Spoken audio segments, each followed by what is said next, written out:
సేవకులు ఏర్పరచుకున్న సంఘాలు వేరు. ఈ సంఘాలు గిన్నెస్ బుక్ రికార్డులో కూడా అత్యధికమైన సంఘాలు ఉన్న సంస్థ ఏదైనా ఉందంటే అది హెబ్రోను సహవాసం. ఈ సహవాసంలో వాక్యం చెప్పాలంటే మాటలు కాదు. మీరు వాక్యములో ఏమి పాల్గొనే వారిని ఉంటారు. గలిలయ సంఘస్థులాగా మీరు వాక్యమును విడమర్చి చూసేవారుగా ఉంటారు. అందుకే చాలా మంది హెబ్రోను సహవాసంలో వాక్యం చెప్పడమా అమ్మో అంటూ ఉంటారు. మొదట ఇక్కడ వాక్యము ఆరాధన వాక్యం చెప్పాలి. అనంతరము మనల్ని మనం సిద్ధపరచుకోవడానికి ప్రభు వల్ల గురించిన సిద్ధపాటు వాక్యము చెప్పాలి. మరి ఇప్పుడు మనము ఆరాధన వాక్యంలోనికి వెళ్దాం. సాధారణంగా ఆరాధన అంటే ఏమిటి? అసలు మనం చేస్తున్న ఆరాధనలో ఆఖరిలో ఒక మాట చెబుతూ ఉంటుంటాము, ఈ స్తుతి ఆరాధన నా ప్రభువును రక్షకుడైన యేసుక్రీస్తు వారి నామమున సమర్పిస్తాం కదండి. ఇందులో మనం ఉపయోగించిన మాటలు ఏమిటి? స్తుతి మరియు ఆరాధన. ఇక్కడ స్తుతి ఆరాధన ఈ రెండు పదాల మధ్య భేదం ఉంది. స్తుతి అంటే ఏమిటి? స్తుతి అంటే కృతజ్ఞతతో నిండి ఉంటుంది. స్తుతి అంటే ఏంటండి? కృతజ్ఞతతో నిండి ఉంటుంది. దేవుడు మన విషయాలలో ఎన్నో మేలులు చేస్తాడు, ఆశీర్వాదాలు ఇస్తాడు, కాపాడుతాడు. వీటన్నిటినీ బట్టి మనము దేవుడి సన్నిధికి వచ్చి ఏం చేస్తామంటే స్తుతి చెల్లిస్తూ ఉంటాం. స్తుతిలో ఏముంటాయో తెలుసా అండి? ప్రశంస ఉంటుంది, స్తుతిలో మెప్పు ఉంటుంది, గౌరవం ఉంటుంది. అయితే ఈ ఆరాధన ఉన్నది చూశారు. ఈ ఆరాధనలో ఏముంటుందంటే దేవునిపై ప్రేమ ఉంటుంది. ఏముంటుందండి? దేవునిపై ప్రేమ, దేవుని మీద పూజనీయ భావం ఉంటుంది. అది ఎలాంటి భావం? మనల్ని మనకు సంపూర్ణంగా సమర్పించేసుకునే భావం. అంటే మనము స్తుతిలోనూ ఆరాధనలోనూ దేవుడికి ఏం చేయాలంటే మనల్ని మనము సంపూర్ణంగా సమర్పించుకోవాలి. కీర్తనాకారుడు 89వ కీర్తన దైవపుత్రులారా 1వ వచనం నుండి 2వ వచనం వరకు నేను చదువుతున్నాను. దైవపుత్రులారా యెహోవాకు ఆరోపించింది, ప్రభావ మహత్యములను యెహోవాకు ఆరోపించింది. యెహోవా నామమునకు చెందవలసిన ప్రభావమును ఆయనకు ఆరోపించింది. ప్రతిష్ఠితములను ఆభరణములు ధరించుకుని ఆయన ఇంటి సాగిలపడి. చూడండి, భక్తుడైన దావీదు ఏమని ఎత్తి పట్టుకుంటున్నాడంటే ఆనాడు దేవాలయం ఉండేది. దేవాలయంలో ప్రజలకు దేవునికి మధ్య యాజకులు ఉండేవారు. వారి కోసం చెప్తున్నాడు, దైవపుత్రులారా, యాజకులారా, యెహోవాకు ఆరోపించింది. ఏం ఆరోపించమంటున్నాడు? ప్రభావములు మహత్యములు ఆయనకి ఆరోపించింది. ఎందుకంటే ఆయన సృష్టికర్త. ఎందుక ఆయన సృష్టికర్త. ఇంకా అంటున్నాడు కదా, ఆ యెహోవా నామమునకు చెందవలసిన ప్రభావమును ఆయనకు ఆరోపించింది. ప్రతిష్ఠితములను ఆభరణములు ధరించుకొని ఆయన ఇంట సాగిలపడి అంటున్నాడు. యెహోవా నామానికి చెందవలసిన ఏముందండి? యెహోవా నామమునకు చెందవలసిన ప్రభావం ఉందండి. ఆ ప్రభావమును మనము ఆ నామములకే సమర్పించాలి తప్ప మనము మరి దేనికి సమర్పించకూడదు. ఆయన ఉద్దేశం ఏమిటంటే దేవుని నామమునకే మహిమ చేయాలి, దేవుని నామమునకే ప్రభావము అర్పించాలి. దేవుని నామమునే మనము ఆయన మహత్యమును కొనియాడుతూ, ఆయన్ని ప్రశంసిస్తూ, ఆయన్ని గొప్ప చేస్తూ మనం ఆరోపించాలి. ప్రభువా, నువ్వు ఎంత గొప్పవాడుగా, నువ్వు ఎంత బలమైన వాడువా, నువ్వు ఎంత శక్తివంతుడువా అని ఆయన్ని ఆరోపించాలి. ఎంత గొప్ప భక్తిలో చూడండి. ఆయన అంటున్నాడు, ప్రతిష్ఠితమైన ఆభరణములు ధరించుకొని. కొన్ని సంఘాల్లో చూస్తే ఆదివారం వచ్చిందంటే వారు కట్టిన పట్టు చీరలు చూపించడానికి, పట్టుబట్టలు మగవాళ్ళైతే షూటులు చూపించడానికి వారు చేస్తూ ఉంటున్నారు. నిజముగా దేవుని ఎరిగిన వారైతే ఆయన ఆభరణాలు ధరించుకుంటారు. ఏమిటి ఆయన ఆభరణాలు? హోలీనెస్. ఆయన ఆభరణం ఏంటండి? హోలీనెస్. మనం పాట పాడితే ఆ హోలీనెస్ పైకెళ్తుంది దేవుడి సన్నిధికి. మనం వాక్యం చదివినప్పుడు, మనం ప్రార్థించినప్పుడు, మనం స్తుతించినప్పుడు ఆ ఆభరణాలు ధరించుకొని మనం ఏం చేయాలంటే దేవుని ఎదుట సాగిలపడాలి. ఈ ఆరాధన వర్తమానము తర్వాత మనం ఏం చేస్తాము? మనల్ని మనం గుర్తించుకుంటాం. గుర్తించుకొని ఆయన ఎదుట సాగిలా పడాలి. ముందు దేవుడి గురించి మనం గ్రహించాలి.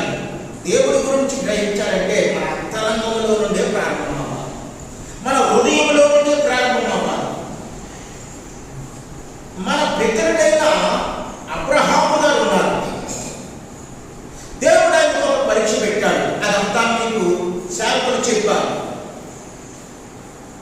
నీకు ఒక్కగానొక్క కుమారుడైన ఇస్సాకుని తీసుకొచ్చి నాకు మోరియా పర్వతం మీద బలిగా అర్పణగా ఇచ్చేయంటే,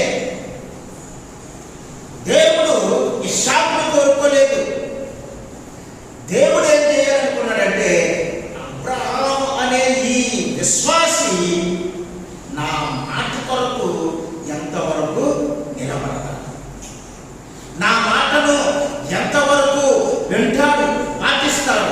దేవుడు మన యొక్క ఆ దేవుని కోరుకోవడానికి మనకెన్ని అందచందాలు ఉండి, గొప్ప గొప్ప వస్తువులు ఉండి, సంపదలుండి, దేవుడికి కాదు, నీవుగానే దేవుడికి కావాలి. నీవుగా దేవుడికి ఏమై ఉన్నావు అని దేవుడికి తెలుసుకోవాలని ఆశ. అబ్రహామా, నేను చెప్పినట్టు నువ్వు చేస్తావా? అబ్రహాము విధేయత చూపించాడు. అబ్రహాము మాట విన్నాడు. ఆ మాట విని చూడండి, ఆదికాండము 22వ అధ్యాయంలోకి మనం వచ్చి చూస్తే 5వ వచనంలో అక్కడ తన వెంట మోయాబు పర్వతానికి వచ్చిన తన దాసుడితో ఒక మాట చెప్తున్నాడండి. ఏమని చెప్తున్నాడు? మీరు గాడిదతో ఎక్కడనే ఉండడి, నేను ఈ చిన్నవాడును అక్కడికి వెళ్ళి దేవుడికి మొక్కి మరలా నీ యొద్దకు వచ్చేది అంటున్నాడు. గమనించాడు ఆ మాట. దేవుడు కొరకు ఇది ఎలాగ సిద్ధపరుచుకుంటున్నాడు. అందుకే అబ్రహాముకు ఒక బిరుదు ఏమిటంటే ఆయన విశ్వాసులకు తండ్రి. అబ్రహాము దేవుడికి విధేయత చూపిస్తూ ఉండేవాడు. విశ్వాసులకు తండ్రిగా పిలువబడ్డాడు.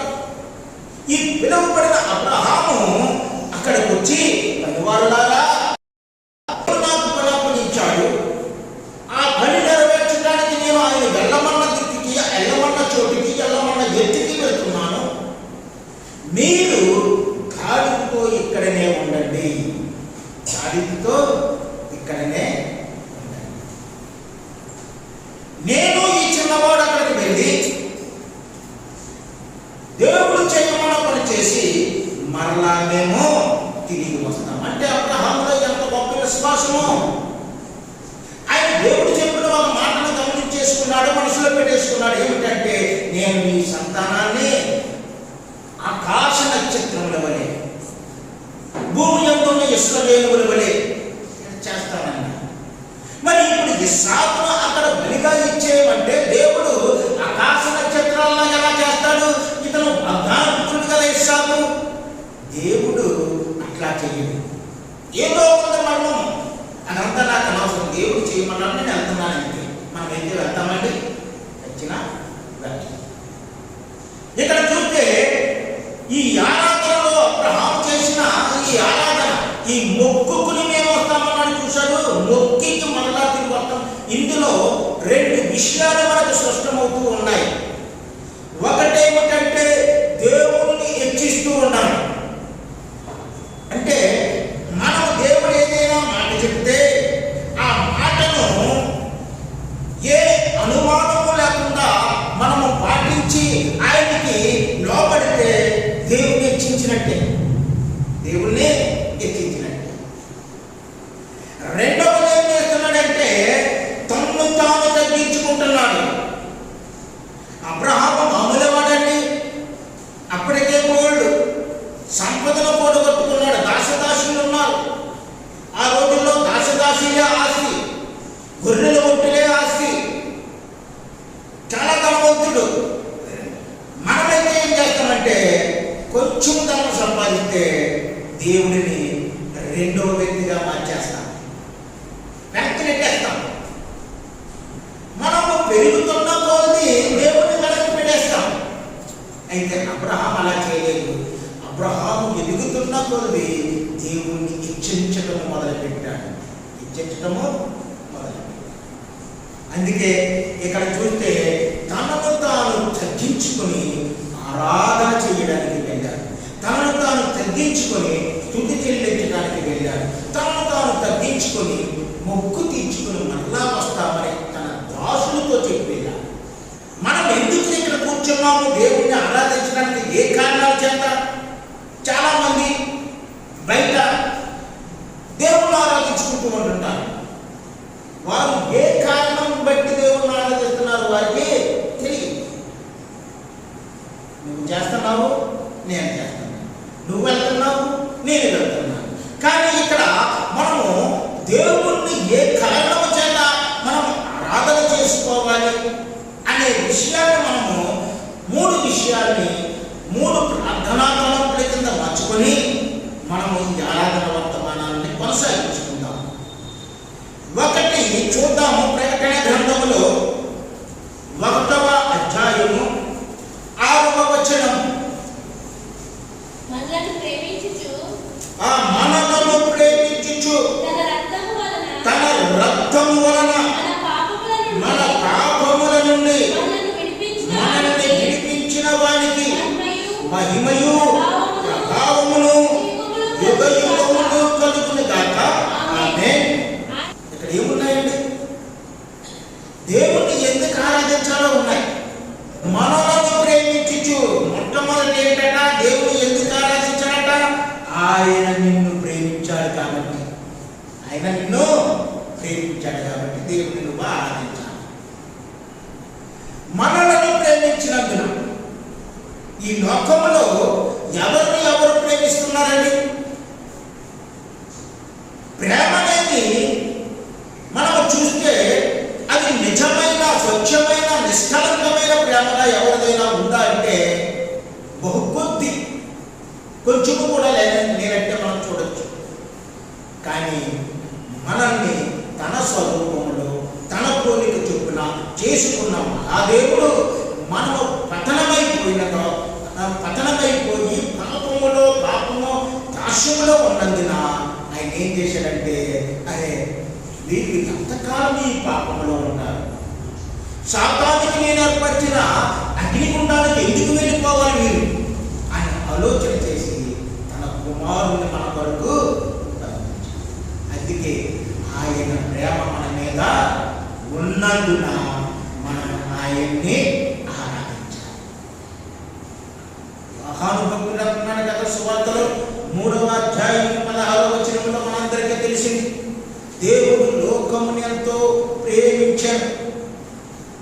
నిన్నొక్కరినే కాదు, లోకంలో ఉన్న అందరినీ, జాతులు భేదము లేదు, కులాల భేదము లేదు, మతాల భేదము లేదు, రంగు భేదము లేదు, స్త్రీ పురుష భేదము లేదు, యూదులని గ్రీసు దేశస్తుడని మరొకడని అస్సలు లేదు.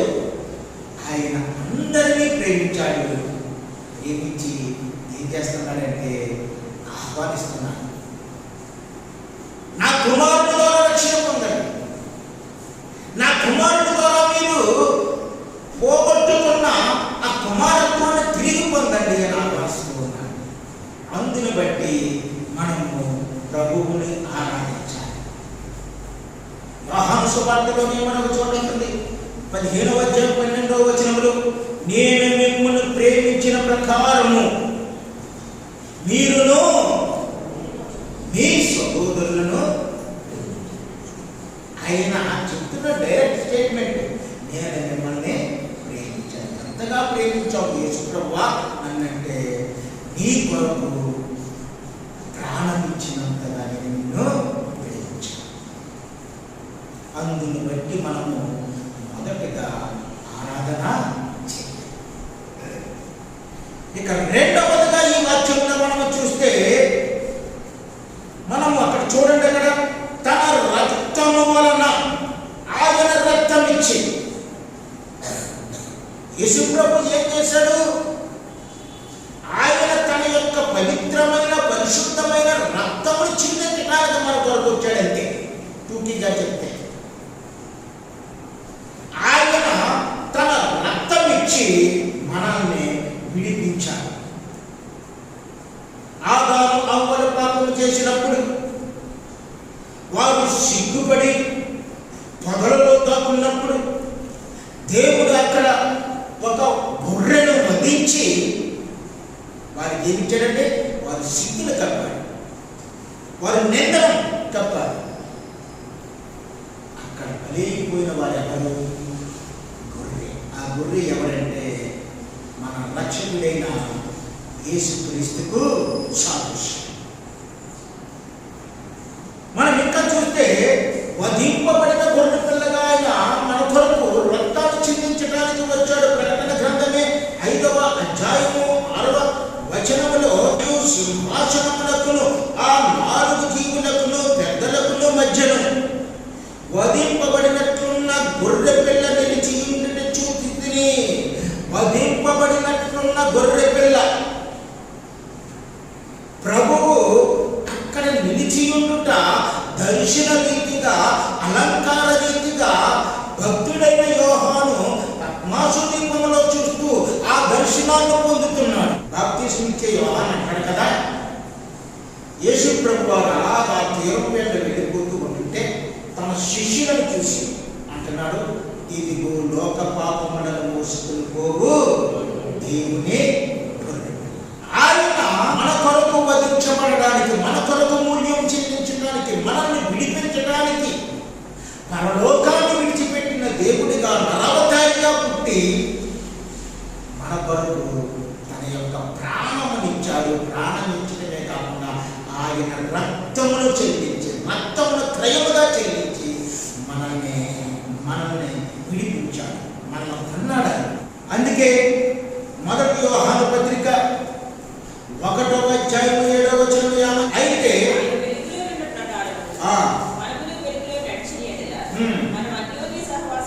మనము అన్యోన్య సహవాసము గలవారమై ఉందుము, అప్పుడు ఆయన కుమారుడైన యేసు రక్తం ప్రతి పాపము నుండి మనల్ని పవిత్రులుగా చేయను. రక్తం ఇవ్వడానికి. అందుకే అంటున్నాడు కదా, ఆయన ఏం చేసేటంటే మనకు ఆయన రక్తం ద్వారా రాసించాడు విధంగా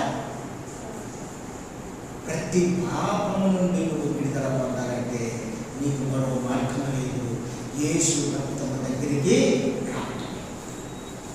ప్రభువా, ఈ లోకంలో నన్ను ప్రేమించేవారు ఎవరున్నారు అని ఆలోచిస్తే తల్లిదండ్రుల ప్రేమ కొంతవరకే, సహోదరులు ప్రేమ కొంతవరకే, బంధువులు స్నేహితుల ప్రేమ కొంతవరకే, చివరి వరకు నీవు నాకు సిద్ధపరిచిన పరలోకము చేరే వరకు నీ ప్రేమ నన్ను వెంటాడుతున్నందువల్ల, నీ రక్తము నన్ను ప్రతిదినము కడుగుతున్నందువల్ల నేను ఈ రోజు నిన్ను ఆరాధిస్తున్నాను.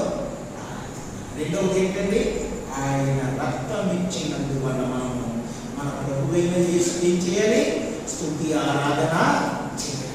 ఇక లాస్ట్ని ఫైనల్గా మూడవది ఏమన్నాడు ఇక్కడ ప్రకటన గ్రంథంలో, మన పాపములను విడిపించినందువలన, మన పాపములను నుండి మనల్ని విడిపించిన వారికి, కింద నోట్లో ఏమనుంటుంది 4వ వచనములో, కడిగిన వానికి. నువ్వు మురికిగా ఉన్నావనుకో వంపు కొడతావు, మన ఆత్మ మురికి పెట్టిందనుకో దేవుడికి ఇష్టంగా ఉంటుందా? దేవుడికి ఇష్టంగా ఉంటుంది. మనము పాపం నుండి విడిపించబడాలి. చాలా మంది అంటారు పాపం ఎక్కడ ఉందండి, పాపం ఎక్కడ ఉందండి, పాపం ఎక్కడ ఉందండి. పాపము ప్రారంభం నుండే ఉంది. పాపము ఆదికాండం నుండే ప్రారంభమైంది. పాపము సాతాను యొక్క గర్వము వలన, దేవుడితో వైరము వలన పాపము బయటపడింది. పాపం ఉంది. ఆ పాపము మనల్ని ఏలుబడిలోకి తెచ్చేసింది. పాపములో ఉన్న దుర్మార్గాలన్నీ ఇన్ని కాదండి. మనం ఈ లోకంలో చూస్తున్న ప్రతి చెడు, ఈ లోకంలో చూస్తున్న ప్రతి విధమైన అవివేకపు పనులు, పిచ్చి చేస్తాడు, ఇతరులకు కీడు చేసే పనులు, ఇవన్నీ పాపపు మూలాలు. ఈ పాపపు మూలాలు మనలో ఉంటే దేవుడు మనల్ని ఇష్టపడతాడా? ఆయన రాజ్యములకు ఆహ్వానిస్తాడా? ఆయన స్వాస్థ్యం మనకు దొరుకుతుందా? ఎంత మాత్రం దొరకదు. కావున మనం ఎవరి వైపు చూడాలంటే, ఆ పాపముల నుండి ఎవరైతే విడిపిస్తారో వారి వైపే చూడాలి. పాపము నుండి విడిపించడానికి మళ్ళా ఒక పాప వచ్చాడనుకో, నువ్వేమంటా? నువ్వే గోల్డని పాపాలు చేస్తున్నావు, ఎన్నవయ్యా నువ్వు నాకు చెప్తావా అంట. రోగును బాగు చేయడానికి ఒక రోగు వచ్చాడనుకో, ఒరే ముందు నీ రోగాన్ని బాగు చేసుకోవాలి, తర్వాత నా రోగం ఉంది అని అంట. మరి మన పాపమనే రోగాన్ని తీసివేయడానికి పరిశుద్ధుడైన వాడు ఒకరు కావాలి. ఆ పరిశుద్ధుడే మన యేసు. నిన్న నేడు నిరంతరము యాతనీతిగా పరిశుద్ధుడిగా, ఆయన జన్మలో పరిశుద్ధత ఉంది, ఆయన బ్రతుకులో పరిశుద్ధత ఉంది, ఆయన నడవడిలో పరిశుద్ధత ఉంది, ఆయన మాటలో పరిశుద్ధత ఉంది. ఆయన అంటున్నాడు అమ్మా అనిపిస్తున్నాడు. ఎవరున్నారు ఇటువంటి పరిశుద్ధులు? అటువంటి పరిశుద్ధుని లోకానికి వచ్చి మన పాపములను విడిపిస్తున్నాడు. 1 పేతురు 1వ అధ్యాయము 19వ వచనములో అమూల్యమైన రక్తము చేత, అనగా నిర్దోషమును నిష్కలంకమున గొర్రె పిల్ల వంటి క్రీస్తు రక్తము చేత విమోచించబడితేనని మీరు అనగా, మనం మామూలు వారికి కాదండి. ఒక మంచి పెర్ఫ్యూమ్తో కూడిన సోప్తో స్నానం చేసి వచ్చేసిన వాళ్ళకి కాదు. అది మన శరీరాన్నే కడుగుతుంది. కానీ క్రీస్తు రక్తం అయితే మన జీవితం మొత్తాన్ని కడుగుతుంది. మన బ్రతుకును కడుగుతూనే ఉంటుంది నిరంతరం. మనం అదే పడిన కొద్ది కదా అమూల్యమైన రక్తం అది. ప్రభు రక్తం ఎలాంటిది? అమూల్యమైన నిర్దోషమైన రక్తం. ఆ రక్తంలో ఏ దోషము లేదు, కలంకము లేదు. కాబట్టి దేవుడి చేత అంగీకరించబడిన మనము పాపం నుండి విడిపించబడడానికి చాలినంత రక్తము ప్రభువుదని. 1 యోహాను పత్రిక 1వ అధ్యాయం 9వ వచనం ఏమని చెబుతుంది? మన పాపములను మనము ఒప్పుకొని ఎడల ఆయన నమ్మదగిన వాడును నీతిమంతుడును గనుక ఆయన మన పాపములను క్షమించి సమస్త దుర్నీతి నుండి మనల్ని పవిత్రులుగా చేయును. అయ్యా, మేము బాప్తీసం తీసుకున్నప్పుడే మా పాపములన్నీ కడిగివేయబడ్డాయి. సరైన మాటే సహోదరి సహోదరుడా, మనం కరెక్ట్గానే ఊహిస్తున్నాం. నిజమే, మన పాపము నానాడే చంపేసుకున్నాం. అయితే పాపములకున్న నైజం ఏమిటంటే, అది మరలా మరలా మరలా దాడి చేసే నైజం. ఈ దాడి చేసే నైజం పోయిన వారము నేను ఆరాధనలో పాపాలన్నీ కడిగి వేసుకున్నాం. మరలా ఈ వారం ఎందుకు? కాదు సహోదరి సహోదరుడా, ఈ 6 రోజులలో నీ మాట వలన, చూపు వలన, నీ ప్రవర్తన వలన, ఈ ఆలోచన వలన ఎక్కడైనా తప్పలేమో, ఎక్కడైనా ప్రభు వరుసలో, ప్రభు క్రమంలో ఉండకుండా జరిగిపోయావేమో. ఇప్పుడు మనం ఏం చేయాలంటే ఒప్పుకోవాలి. భక్తుడు ఏదే అంటున్నాడు, ఒప్పుకోవాలి. ఏమంటున్నాడు? మన పాపములను మనం ఒప్పుకొని ఎడల, అది మనం ఒకరితో చెప్పుకునే పాపం కాదు, దేవుడితో చెప్పుకునేది. ఇప్పుడు మనం చేస్తున్న పని ఒప్పుకొని ఎడల ఆయన నమ్మదగిన వాడు. మన ప్రభు ఎప్పుడు కూడా నమ్మదగిన వాడు. ఆయన అంటాడు, పక్షవాయువు గల వాడితో అది పాపం వల్ల వచ్చిన భాగమే. ఆయన అంటాడు కదా, నీ పాపములు క్షమించబడినాయి. పాపాత్మ రాజు స్త్రీతో అంటున్నాడు ఆయన, అది పాపం వల్ల వచ్చిన స్థితే. నీ పాపములు క్షమించబడినాయి. ఆయన నమ్మదగిన వాడు. నమ్మదగిన వాడైనా, నీతిమంతుడైనా మన ప్రభువు దగ్గరికి వస్తే మనల్ని క్షమించి సమస్త దుర్నీతి నుండి, దుర్నీతి అంటే ఏంటి? పాపమే. సమస్త దుర్నీతి నుండి మనం ఏం చేస్తారట? పవిత్రులుగా చేస్తారు. కాబట్టి ఇప్పుడు మనము ప్రభువు దగ్గరికి ఎలా రావాలంటే, నన్ను ప్రేమించిన యేసుక్రీస్తుకి నేను ఆరాధన చేయాలి. నాకై తన రక్తం ఇచ్చిన నా ప్రభుకి నేను ఆరాధన చేయాలి. పాపముల నుండి విమోచించి విడిపించిన నా దేవుడికి నేను ఆరాధన చేయాలి. అటువంటి ఆరాధనలో మనం ఇప్పుడు దేవుని